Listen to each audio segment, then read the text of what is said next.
हाँ, एक बात, कल एक समाचार सुनने में आया, प्रेसिडेंट ऑफ भारत का इनविटेशन G20 समिट में आने वाले उन डेलीगेट्स के लिए।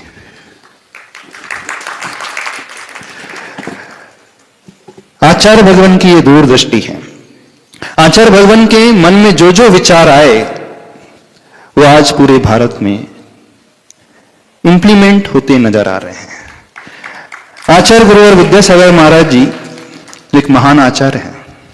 आचार्यों के लक्षण में एक बात आती है, प्रागेव दृष्टोत्तरः, अर्थात प्राग एव यानी जो पहले ही आने वाली परिस्थितियों को भांप लेते हैं, अंदाज लगा लेते हैं, देख लेते हैं, जिनकी दूरदृष्टि होती है। ऐसे 3 बहुत बड़े इंसिडेंट्स हुए हैं। आचार्य भगवान के मन में हमेशा यह बात आती थी कि देखिए, इंडिया नहीं भारत बोलो। आचार्य भगवान ने यह नारा न जाने कितने वर्षों से दिया है। जब प्रधानमंत्री नरेंद्र मोदी जी 2016 में भोपाल चतुर्मास में आए थे आचार्य भगवान के दर्शन करने, उस समय भी आचार्य भगवान ने यह बात रखी थी उनके सम्मुख कि भारत ही एक ऐसा देश है पूरी दुनिया में जिसके 2 नाम है। हिंदी में जिसे भारत कहा जाता है, अंग्रेजी में जिसे इंडिया कहा जाता है। नाम एक ही रहता है, लेकिन जैसे ही लैंग्वेज बदलती है लेकिन ट्रांसलेशन हो जाता है। ये सबसे बड़ी विडंबना है। चंद्र प्रकाश नाम है तो इंग्लिश में वो मूनलाइट नहीं हो जाता है, वही हो जाता है। हा? हिंदी में जैसे चंद्र प्रकाश कहेंगे तो इंग्लिश में मूनलाइट नहीं हो जाता है ना। ऐसे ही हिंदी में भारत कहा जाए तो अंग्रेजी में वो, इंग्लिश में वो इंडिया हो जाता है। ये सबसे बड़ी विडंबना है। आचार्य भगवान का सबसे मेन उद्देश्य था, जब हम भारत कहते हैं तो हमारा ध्यान वहां जाता है, उन महापुरुषों की ओर जाता है जिन्होंने महान महान कार्य किए, और उन महान कार्यों के कारण इस देश का नाम उस व्यक्ति के आधार पर हुआ। तो इस देश का नाम युग के आदि में जो प्रथम तीर्थंकर ऋषभ देव उनके पुत्र भरत चक्रवर्ती, वो भरत चक्रवर्ती जिन्होंने इस दुनिया के लिए बहुत कुछ शिक्षा दी, राज्य कैसे संचालन किया जाना चाहिए सिखाया, जिन्होंने समस्त उन वर्णों की स्थापना की थी, जो पहले 6 खंड के अधिपति बने थे, उन्हीं के कार्य के आधार पर, जिन्हें अंतर्मूर्त में दीक्षा लेते हुए केवल ज्ञान हो गया था, जिनकी निष्प्रता इतनी अधिक थी, उन्हीं को रखते हुए भरत, इस क्षेत्र का नाम भरत क्षेत्र अथवा भारत देश पड़ा।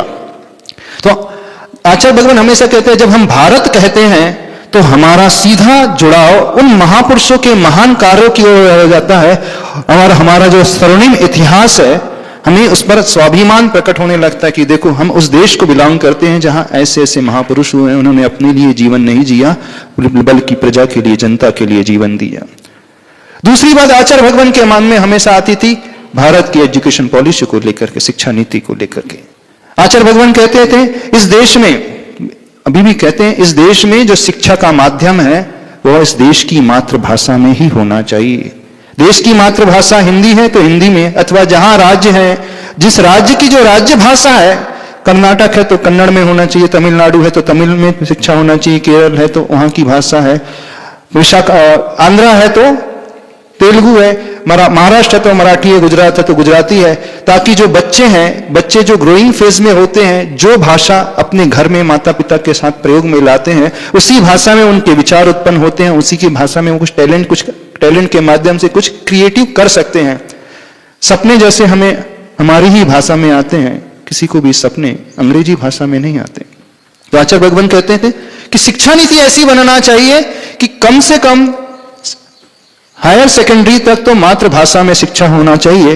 और 2017 में जब आचार्य भगवान का चातुर्मास रामटेक अतिशय क्षेत्र में था, तो शिक्षा नीति को बनाने वाले जो इसरो के रिटायर्ड डायरेक्टर कस्तूरी रंगन जी, उन्होंने लगभग 1 घंटे तक आचार्य भगवान से चर्चा की और आचार्य भगवान के विचारों को समझा। और विचारों को समझने के पश्चात जब वो लौट करके गए तो सारे लोगों से कहा कि यदि हमें कुछ करना है तो सर्वप्रथम आचार्य गुरुवर विद्यासागर महाराज जी के दर्शन करो, उनके विचारों को पढ़ो, उनके विचारों को समझो।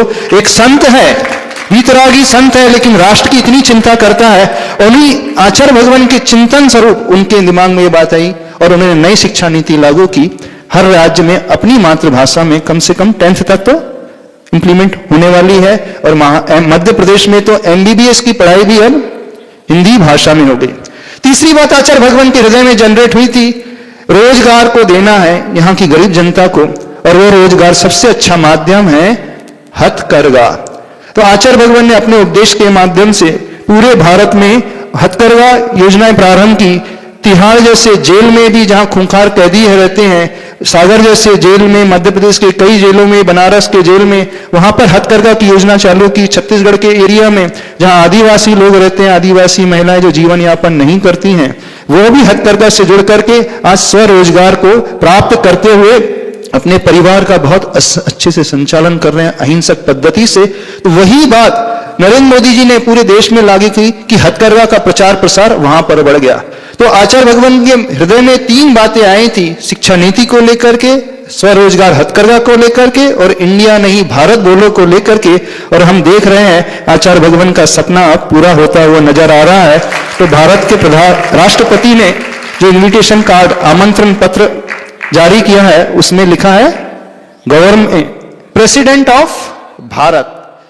और शायद अब इस देश का नाम बदल करके भी ऐसी मुहिम शुरू होने वाली, रिपब्लिक ऑफ भारत। तो बहुत शीघ्र ये हो जाए तो इस देश के लिए गौरव की बात होगी। हम सब यही भावना भाते हैं, आचार्य भगवान के सपने बहुत अधिक जल्दी पूरे होते चले जाए, क्योंकि महापुरुषों के मन में यदि कोई विचार कौनता है तो वह ऐसे ही नहीं कौनता है। प्रकृति उन्हें कुछ संकेत देती है जीवन को अच्छा बनाने के लिए, समाज को आगे बढ़ाने के लिए, देश को ऊंचाई तक पहुंचाने के लिए, सुख शांति फैलाने के लिए। तो वो संकेत उनके मन में प्रकृति से पैदा हो जाते हैं, और उनके फिर मन से जो निकला है तो नियम से मान करके चलना, वो कभी ना कभी चरितार्थ तो होगा ही होगा।